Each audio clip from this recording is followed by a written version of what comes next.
Hello అండి, good evening. ఇవాళ నేను మాట్లాడాలి అనుకున్న టాపిక్ ఏంటి అంటే, అందరికీ first of all happy Ugadi.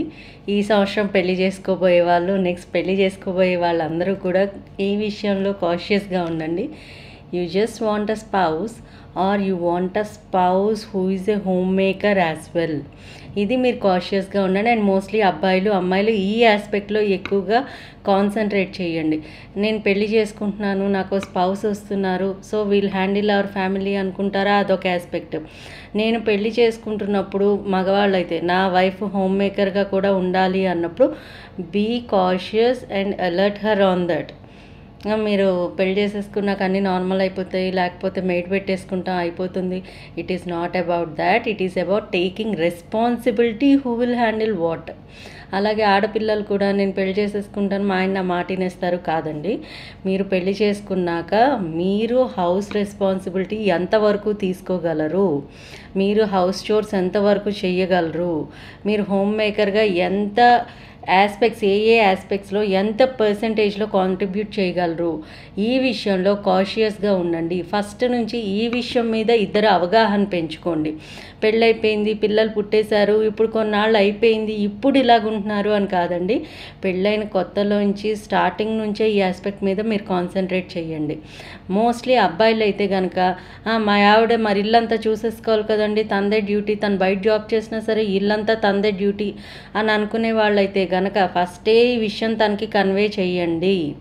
మీరేదో హెల్ప్ఫుల్ హస్బెండ్ అనుకొని ఆవిడ పెళ్లి చేసుకొని తర్వాత హౌస్ హోల్డ్ చోర్స్ అని ఆవిడే చెయ్యాలి అన్న పరిస్థితికి వెళ్ళినప్పుడు women annoyingly are getting negative towards this marital relationship. ఈ విషయం ముందుగా మీ ఇద్దరు అవగాహన తెచ్చుకోండి. ఆడవాళ్ళు కూడా ఈ విషయంలో ఫస్ట్ నుంచి కాషియస్గా ఉండండి.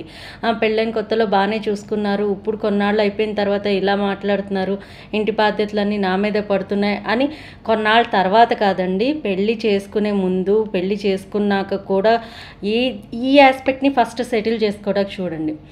మీరు ఎంతవరకు హౌస్ రెస్పాన్సిబిలిటీ తీసుకోగలరు, ఉమెన్ ఎంతవరకు మీరు ఫినాన్షియల్గా ఇండిపెండెంట్గా ఉండదలుచుకున్నారు, మీ జాబ్ కాంట్రిబ్యూషన్స్ ఏంటి, మీరు హోమ్ని ఎలా మెయింటైన్ చేసుకోవాలనుకుంటున్నారు, what are your priorities in your family and your career as well.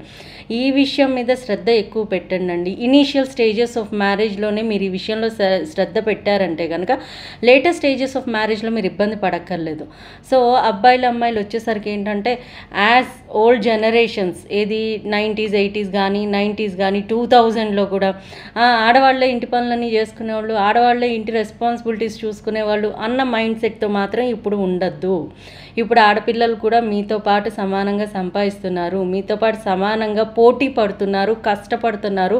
Competitive వరల్డ్లో మీతో పాటు వాళ్ళు కూడా కాంట్రిబ్యూట్ చేస్తున్నారు కాబట్టి వాళ్ళు కూడా అంతే ఈక్వల్ ఫ్రీడమ్ కోరుకుంటున్నారు. ఏ విషయంలో ఇంటికి వచ్చాక నేను కూడా కాసేపు రిలాక్స్ అవ్వాలి, నేను కూడా కాసేపు ఎంజాయ్ చేయాలి, నాకు ఈ బర్డెన్స్ ఈ రెస్పాన్సిబిలిటీస్ ఇంటివి తీసుకోలేకపోతున్నాను అన్న విషయం ఆడవాళ్ళల్లో కూడా మొదలైంది. So kindly be cautious on that from both sides. Husband and wife ఇద్దరు కూడా ఈ విషయంలో కాషియస్గా ఉన్నాను. అంటే పెద్దగా ఏమీ చేయక్కర్లేదు, ఓకే మెయిడ్ని పెట్టుకోవాలనుకుంటున్నారు, దేనికి కుకింగ్గా లేకపోతే ఏంటి, ఇంటిని ఎవరు చూసుకోవాలి, ఇంట్లో డెసిషన్స్ ఎవరు తీసుకోవాలి, అలాగే ఎవరు ఎంత ఫినాన్షియల్గా కాంట్రిబ్యూట్ చేస్తున్నారు, ఫ్యామిలీని ఎలా ప్లాన్ చేసుకుంటున్నారు, కిడ్స్ని ఎలా ప్లాన్ చేసుకుంటున్నారు, కిడ్స్ ఫినాన్షియల్ ఆస్పెక్ట్స్ ఎలా ప్లాన్ చేసుకుంటున్నారు, ఇవన్నీ కూడా ఫస్ట్ కన్సిడరేషన్లో పెట్టుకోండి. పెళ్ళైపోయి పిల్లలు పుట్టేశాక తర్వాత ఈ విషయాలన్నీ ఆలోచించి ఫ్రస్ట్రేట్ అయ్యి మెయింటెనెన్స్ కేసులకు వచ్చి ఆ మెయింటెనెన్స్ చాలా ఇబ్బందులు పడి బ్రోకెన్ ఫ్యామిలీ అయ్యే బదులు ఫస్ట్ నుంచే మీరు ఈ విషయంలో అలర్ట్గా ఉన్నారనుకోండి, హస్బెండ్ అండ్ వైఫ్ ఏదైనా మార్చుకోవాలి అనుకుంటే ఇనీషియల్ స్టేజెస్లోనే మీకు సరిపోతుందా లేదా అన్న విషయం మీకు ఈజీగా అర్థమవుతుంది. అండ్ మార్చుకోవడానికి కూడా అవకాశం ఈజీగా ఉంటుంది.